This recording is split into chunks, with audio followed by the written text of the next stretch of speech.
This is Jamaica, where my family's from. I love my Caribbean heritage, but I was born and raised in Britain. Both islands are in my blood. So when this happened... This is a day of national shame. The Prime Minister insists the Windrush generation will get help. I didn't see it as a systemic issue. It left me questioning everything.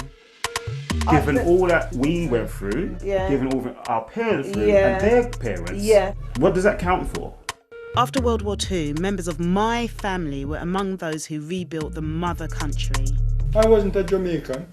You're proud to be British. On the journey, some people lost more than they gained. Oh my gosh, this is what they're talking about. That's my father. But the story began long ago. I suppose I always knew deep down that he was white. There's a lot more to the story.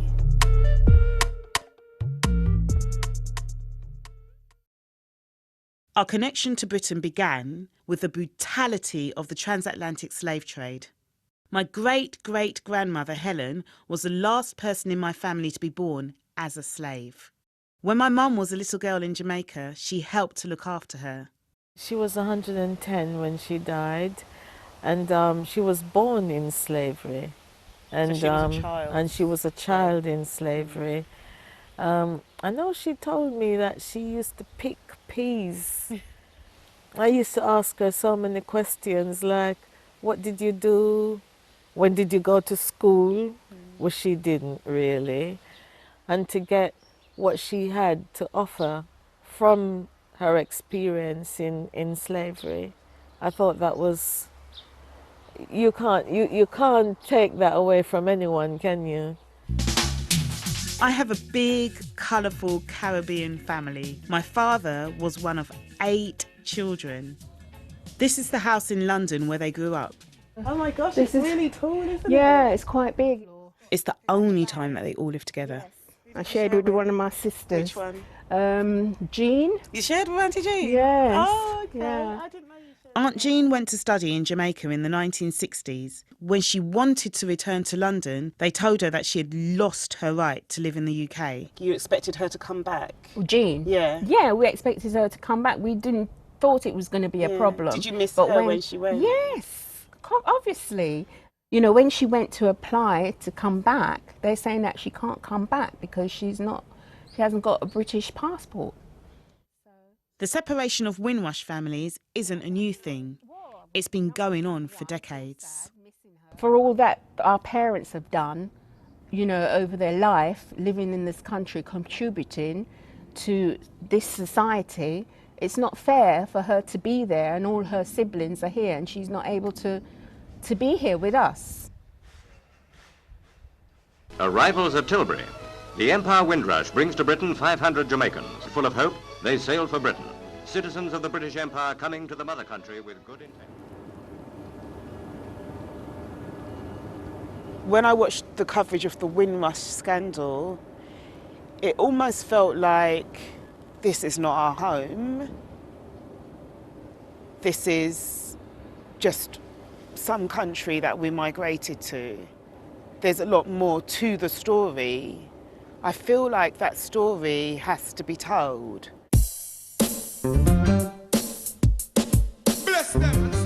Jamaica has such a strong identity. It's hard to imagine this was once British. First stop on this journey, my dad's family home in Kingston. So much smaller. Well, because you're younger. The rag and bone man, you still have those people who go around and collect old things, buy old things from you and sell them. Evolved, yes. That these and the dust man, these guys were wearing ties. Wow, really? When I started school around there was probably, I don't think there were 5 black kids, probably less than that.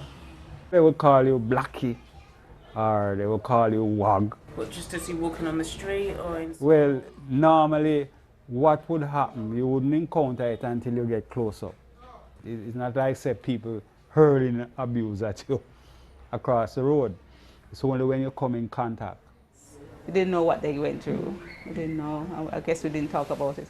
It's difficult to hear, but this was part of the Windrush experience. It's just so cool that everyone can express themselves with their colours on their house. I guess it kind of goes with the sun.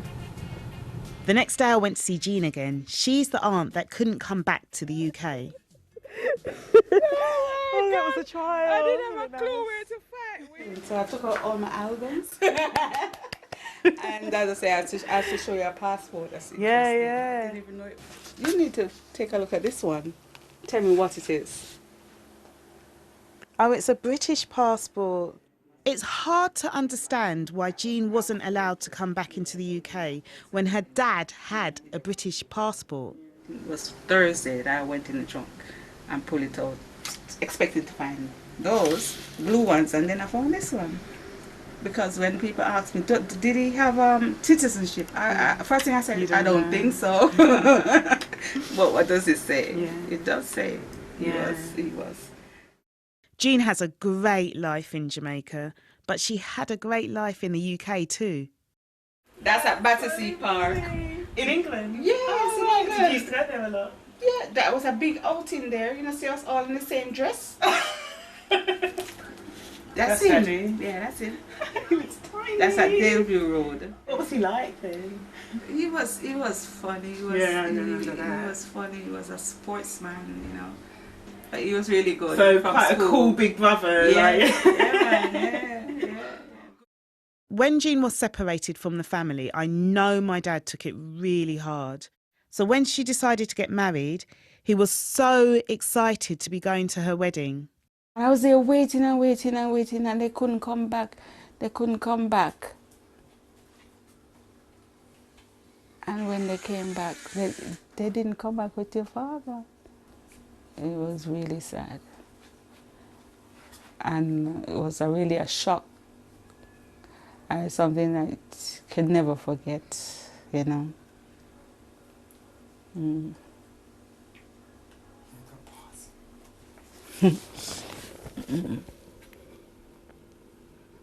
My dad died unexpectedly soon after he arrived in Jamaica. Jean never got to see him again.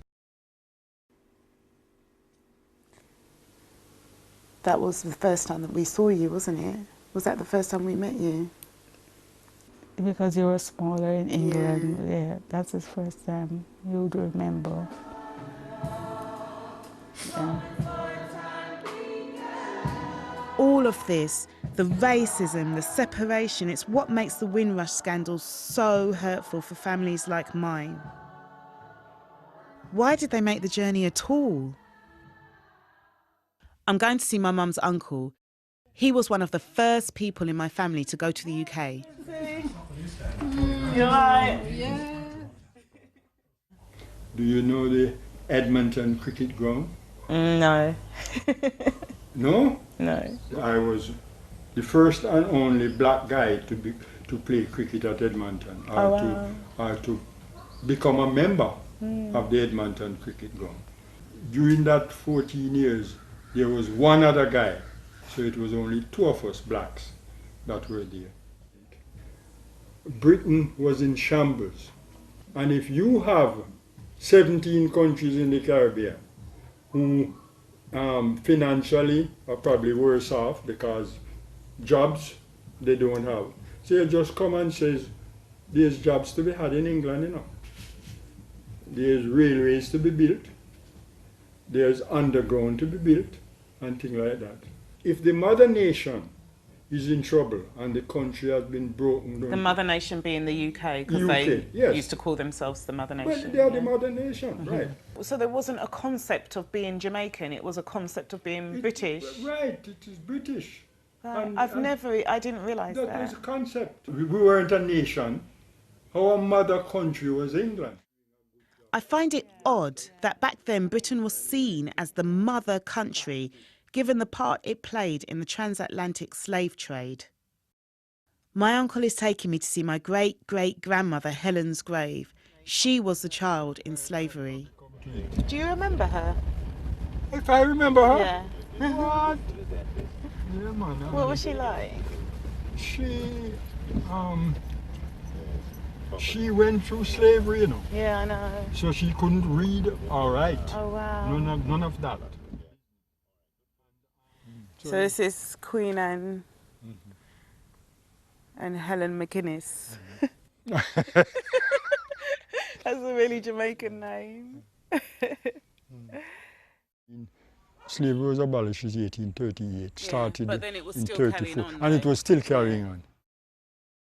I feel proud that she made it through. Of course. But I feel like upset as well that she had to go through that. Well, yes. Yeah. It might be upset, but it was a thing. Yeah. And it was a thing worldwide. I almost want to know her. I want to kind of see her and hug her. Just what she achieved. She birthed a family, and here I am now because of her. It's just amazing. I can be who I am and do what I do because she survived and she made it through.